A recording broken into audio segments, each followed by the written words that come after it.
सर्वांना नमस्कार. उत्कर्ष मराठी या यूट्यूब चॅनलवर तुम्हा सर्वांचं मनापासून स्वागत. आज आपण ऐकणार आहोत श्री महालक्ष्मी व्रताची कथा, म्हणजेच गुरुवारची मार्गशीर्ष व्रतकथा. चॅनलवर नवीन असाल तर चॅनलला सबस्क्राईब करा, व्हिडिओ आवडल्यास लाईक नक्की करा आणि सर्वांनी कमेंटमध्ये ओम महालक्ष्मी देवे नमः असे जरूर लिहा. चला तर मग आपल्या कथेला सुरुवात करूया. श्री लक्ष्मीची कृपा आपल्यावर व्हावी, तिने आपल्या घरात सतत वास करावा, पैसा, शांती, समाधान घरात नांदावे म्हणून श्री महालक्ष्मीचे व्रत सर्वजण करतात. हे व्रत केल्याने आपल्या मनातील सर्व इच्छा पूर्ण होतात. श्री महालक्ष्मीची अनेक नावे, अनेक रूपे आहेत. पार्वती, सिंधुकन्या, महालक्ष्मी, लक्ष्मी, राजलक्ष्मी, गृहलक्ष्मी, सावित्री, राधिका, रासेश्वरी, चंद्रा, गिरिजा, पद्मा, मालती, सुशीला अशा विविध नावांनी आपण श्री महालक्ष्मी देवीला ओळखलो. अशा या सर्वांभूती असलेल्या श्री महालक्ष्मीची ध्यानी घ्यावी अशी ही कहाणी आहे. द्वापार युगातली, आपल्या भारतातील सौराष्ट्र देशात घडलेली. तेथे एक राजा राज्य करीत होता. त्याचे नाव भद्रश्रवा. तो शूर होता, दयाळू होता, प्रजादक्ष होता. चार भावाने सांगितल्या तो शूर होता, दयाळू होता, प्रजादक्ष होता. 4 वेद, 6 शास्त्रे, 18 पुराणे यांचे त्याला ज्ञान होते. अशा त्या राजाच्या राणीचे नाव होते सुरतचंद्रिका. राणी रूपाने सुंदर होती, सुलक्षणी होती आणि पतिनिष्ठ होती. त्यांना एकूण 8 अपत्ये होती, 7 पुत्र आणि त्यांच्यानंतर झालेली एक कन्या. राजा राणीने कन्येचे नाव शांबाला असे ठेवलेले होते. एकदा देवीच्या मनात आले, आपण राजाच्या राजप्रसादी राहावे. त्याने राजा आणखी सुखी होईल, प्रजेलाही तो आणखी सुख देईल. गरिबाकडे राहिले तर सगळ्या संपत्तीचा तो एकटाच उपयोग घेईल. म्हणून देवीने एका म्हातारीचे रूप घेतले. फाटकी वस्त्रे लावली, आधारासाठी काठी घेतली आणि काठी टेकत टेकत ती राणीच्या महालाच्या दाराशी आली. तिला पाहताच एक दासी पुढे आली. तिने म्हातारीला विचारले, कोण ग बाई तू? कुठून आलीस?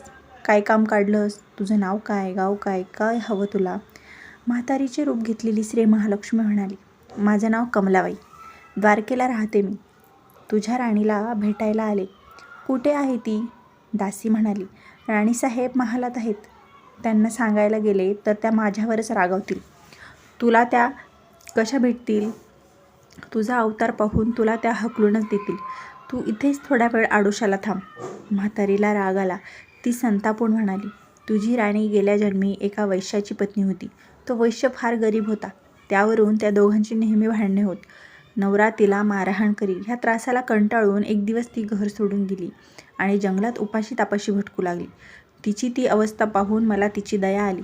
मी तिला ऐश्वर्य, सुख आणि संपत्ती देणाऱ्या श्री महालक्ष्मी व्रताची माहिती सांगितली. त्याप्रमाणे तिने ते व्रत केले. तिच्या व्रताने महालक्ष्मी प्रसन्न झाली. तिचे दारिद्र्य संपले. तिचे घर संपत्ती समृद्धीने भरले. तिच्या जीवनात आनंद भरला. मृत्यूनंतर लक्ष्मीव्रत केल्यामुळे ती दोघे पती पत्नी लक्ष्मी लोकात वैभवात राहिली. या जन्मी त्यांचा जन्म राजकुळात झालेला आहे. देवीच्या कृपेने ती आता राणी पदावर बसली आहे. म्हातारीचे बोलणे ऐकून दासीच्या मनात जिज्ञासा निर्माण झाली.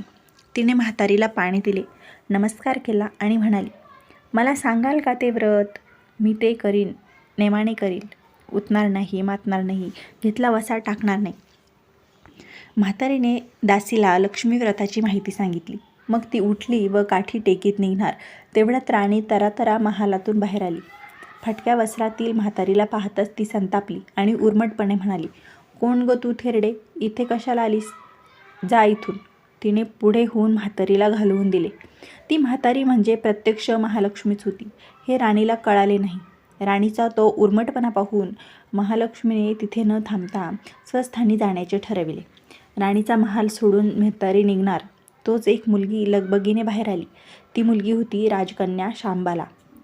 तिने येऊन म्हातारीला नमस्कार केला. मी कळवळून म्हणाली, आजी रागवू नका, माझी आई चुकली. तिच्यासाठी मला क्षमा करा. मी तुमच्या पाया पडते. राजकन्येचे ते बोलणे ऐकून महालक्ष्मीला तिची दया आली. तिने शांबालेला लक्ष्मीव्रताची माहिती सांगितली. तो दिवस मार्गशीर्ष महिन्यातला पहिला गुरुवार होता. पुढे त्या दिवशी लक्ष्मीव्रत केले. दासीने लक्ष्मीव्रत केले. तिची स्थिती सुधारली. दासी पण सोडून ती सुखाने संसार करू लागली. राजकन्या शांबालानेही भक्तिभावाने सांगितल्याप्रमाणे महालक्ष्मी व्रत केले. सगळे नेमधर्म पाळून ती गुरुवारी व्रत करीत असे. शेवटच्या गुरुवारी तिने उद्यापन केले. लवकरच शांबालाचा विवाह सिद्धेश्वर नावाच्या राजाच्या मालाधर नावाच्या राजपुत्राशी झाला. तिला राजवैभव मिळाले. लक्ष्मीव्रताच्या प्रभावाने तिचा संसार सुखासमाधानाचा चालू लागला. पण इकडे भद्रश्रवा व राणी सुरतचंद्रिका यांना हळूहळू वाईट दिवस दिसायला लागले. त्यांचे राज्य गेले. त्यांचे सगळे वैभव ऐश्वर्य लयाला गेले. राणी चंद्रिका होती ती स्थिती आता बदलली. अन्न पाण्यालाही ती महाग झाली. भद्रश्रवाला फार वाईट वाटे, पण तो तरी काय करणार. एक एक दिवस चिंतेने उगत होता, तसंच मावळत सुद्धा होता. एक दिवस भद्रश्रवाला वाटले मुलीकडे जावे, तिला पाहावे आणि 4-8 दिवस तिच्याकडे राहावे. त्याप्रमाणे तो जावयाच्या राज्यात आला. चालून चालून तो खूप दमला होता, म्हणून थोडा वेळ विश्रांती घेण्यासाठी तो एका नदीच्या काठावर बसला.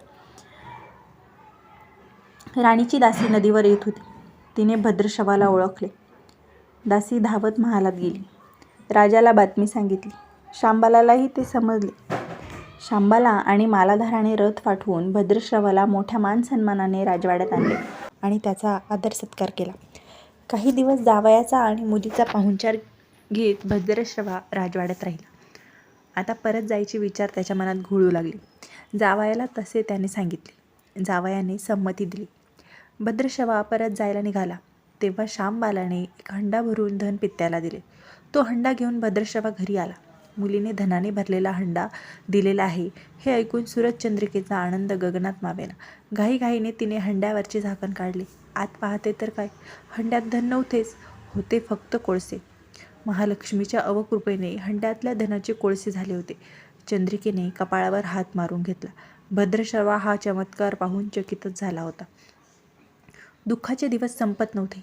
दारिद्र्याचे भोग सुटत नव्हते. सुरतचंद्रिकेला एक एक दिवस काढताना जीव मेटाकुटीला येत होता. एक दिवस सुरतचंद्रिकेच्या मनातही लेकीला भेटण्याची इच्छा निर्माण झाली. त्याचप्रमाणे ती लेकीच्या घरी जाण्यासाठी निघाली.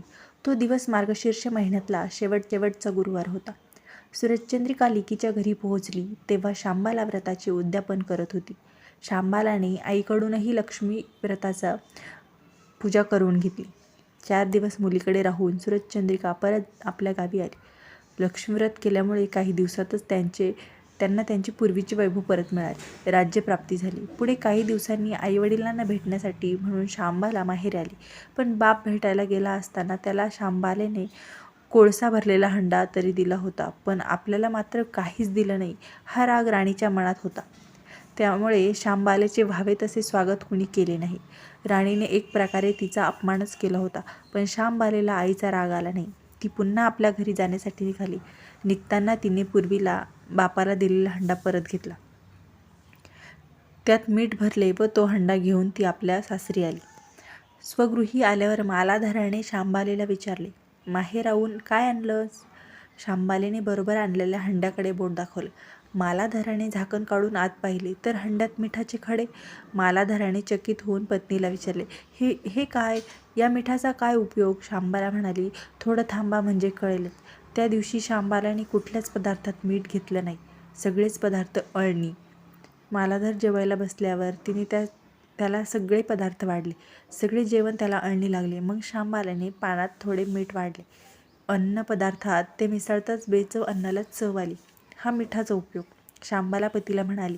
मालाधारालाही तिचे म्हणणे पटले. थोडक्यात जी कोणी महालक्ष्मी व्रत श्रद्धेने आणि मनोभावे करतील त्यांना श्री महालक्ष्मी प्रसन्न होऊन त्यांच्यावर तिची कृपा होईल. पण श्रीमंती आल्यावर सुद्धा माणसाने उतू नये मातू नये. नित्यनेमाने महालक्ष्मी व्रत करावे. देवीचे मनन चिंतन करावे. म्हणून देवी सदैव तुमच्या पाठीशी उभी राहील, तुमची कामना पूर्ण करील. महालक्ष्मीची ही कथा कहाणी गुरुवारची सुफळ संपूर्ण. ओम महालक्ष्मी नमो नमः. ओम शांती शांती शांती. धन्यवाद.